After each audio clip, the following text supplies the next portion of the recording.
దొంగలంటూ ప్రత్యేకంగా ఎవరు ఉండరు. మన మధ్య మనతోనే ఉంటారు. మనతో మాట కలుపుతారు, మాయ చేస్తుంటారు. గుట్టుగా వివరాలు సేకరించి సమయం వచ్చినప్పుడు గుట్టుక్కున ఉన్నదంతా ఊడ్చేస్తారు. పోలీసుల దర్యాప్తు క్రమంలోనూ అందరికన్నా ముందే అక్కడికి చేరుకొని విచారణను పక్కదారి పట్టిస్తుంటారు. కానీ ఎన్ని జాగ్రత్తలు తీసుకున్నా ఖచ్చితంగా తప్పు చేసినవాడు ఎప్పటికీ తప్పించుకోలేడు. ఆ విషయం మరోసారి నిరూపితమైంది.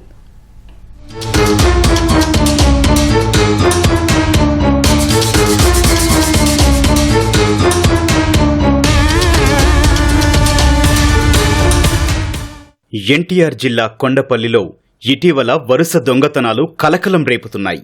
తాళం వేసిన ఇంట్లోకి గుట్టుచప్పుడు కాకుండా చొరబడి ఎలాంటి ఆనవాళ్లు లేకుండా దోచుకుంటున్నారు. దొంగతనం జరిగిన తీరు చూస్తే ఖచ్చితంగా ఇది బాగా తెలిసిన వాళ్లు చేసిన పనేనని, కొత్తవారు కాదని పోలీసులు అంచనాకొచ్చారు. గత నెల 26 అర్ధరాత్రి కొండపల్లిలోని శాంతినగర్లో ఓ ఇంట్లో చోరీ జరిగింది. సీసీ ఫుటేజ్ సాయంతో పోలీసులు స్థానికంగా ఉండే 2 యువకులే దొంగతనాలకు పాల్పడుతున్నట్లు గుర్తించారు. వారిని చూసి స్థానికులు షాక్కు గురికాగా నిందితులు చెప్పిన విషయాలు విని పోలీసులే ఆశ్చర్యపోయారు. కొండపల్లికి చెందిన తేజ ఓ ప్రైవేటు సంస్థలో రికవరీ ఏజెంట్గా పనిచేస్తున్నాడు. జల్సాలకు, ఆన్లైన్ బెట్టింగ్లకు అలవాటు పడిన తేజ అప్పుల పాలయ్యాడు. దీంతో నేరాల బాట పట్టాడు. కాలనీల్లో అందరితో బాగా కలివిడిగా ఉండే తేజ అందరి ఇళ్లకు వెళ్లి రెక్కి నిర్వహిస్తాడు. ఇరుగు పొరుగు వారితో స్నేహంగా ఉంటూ వారి వివరాలు, ఆస్తిపాస్తులు తెలుసుకుంటాడు.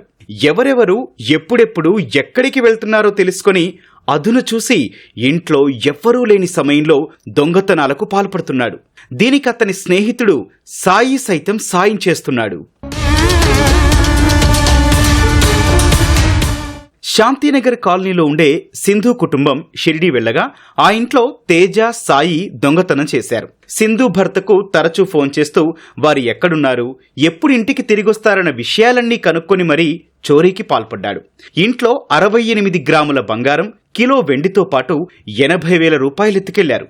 ఎవరికీ ఎలాంటి అనుమానం రాకుండా కిటికీ తలుపులు విరగ్గొట్టి అందులో నుంచి వెనక తలుపు తెరిచి లోపలికి ప్రవేశించారు. షిరిడీ నుంచి వచ్చిన సింధు కుటుంబం దొంగతనం జరిగినట్లు తెలుసుకుని పోలీసులకు ఫిర్యాదు చేసింది. పోలీసులు వచ్చి దొంగతనం జరిగిన తీరు పరిశీలించేప్పుడు అక్కడే ఉన్న తేజ వారితోనూ మాటలు కలిపి విచారణ జరుగుతోన్న తీరు తెలుసుకున్నాడు. కానీ సింధు ఇంటి వెనుక ఉన్న సీసీ కెమెరాలు దొంగలను పట్టేశాయి. ఇంటికి రాగానే ఫ్రంట్ డోర్స్ ఓపెన్ చేసేం లేవు, బ్యాక్ డోర్స్ మాత్రం ఓపెన్ చేసి కిటికీని బ్రేక్ చేశారండి. మా హస్బెండ్ బీరువా ఓపెన్ చేసి చూస్తే అన్ని ఎంటీ బాక్స్లే ఉన్నాయండి. గోల్డ్, సిల్వర్, మనీ కూడా పోయాయి చాలా. మా వారు షిరిడి వెళ్ళాక అసలు మాకు వాళ్ళు టచ్ కూడా లేరు. కానీ ప్రతిదీ అప్డేట్ తీసుకున్నారు మా వారి నుంచి. అయితే ఊర్లో లేరా, ఎక్కడికి వెళ్ళారు, ఎప్పుడు వస్తారు, ఎలా వెళ్ళారు అవన్నీ అయితే అప్డేట్ తీసుకున్నారు మా వారి దగ్గర. లోకల్ పర్సనే, చేసిన పర్సనే తీసుకున్నారండి. పోలీసుల విచారణలో తేజ మరికొన్ని నేరాలు అంగీకరించాడు. ఇదే కాలనీలో 5 నెలల క్రితం ఓ ఇంట్లో జరిగిన దొంగతనం కూడా తానే చేసినట్లు ఒప్పుకున్నాడు. అయితే ఆ కేసులో పోలీసులు సరిగా విచారణ జరపకుండా బాధితుల బంధువులపైనే నేరం మోపి కేసును నీరుగార్చారు. 23 కాసుల బంగారం పోతే పోలీసులు కేవలం 12 కాసులే పోయినట్లు ఫిర్యాదు తీసుకున్నట్లు బాధితులు తెలిపారు. అప్పు అడిగితే ఇవ్వలేదన్న కోపంతోనే ఆ ఇంట్లో తేజ దొంగతనం చేయడం గమనార్హం. తేజ గారిని గుర్తించారు అక్కడ కెమెరాలో. వాళ్ళు ఒప్పుకున్నారు. మాది ఫస్ట్ రౌండ్లోనే చెప్పేశారు, మా తీసేశారు అని బంగారం మొత్తం.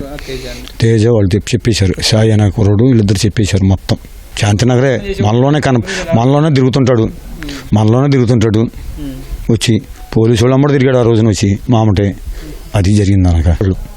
హైదరాబాద్ వెళ్ళి 4 రోజులు ఉండి తిరిగి వచ్చేటప్పుడు 12ంటికి మాకు ఇలా దొంగతనం జరిగిందని కబురు చెప్పారు. ఇలా జరిగిందండి. 5 నెలలు అయిందండి జరిగి. పోలీసులు వచ్చారు, అన్నీ రాసుకెళ్లారు. మేము పోలీస్ స్టేషన్ చుట్టూ తిరుగుతున్నాం. మా ఇంటికి మళ్ళీ పోలీసులు నేను ఫోన్ చేస్తానే ఉన్నానండి. ఏ రెస్పాన్స్ లేదు. 23 కాసులు పోయిందండి బంగారం.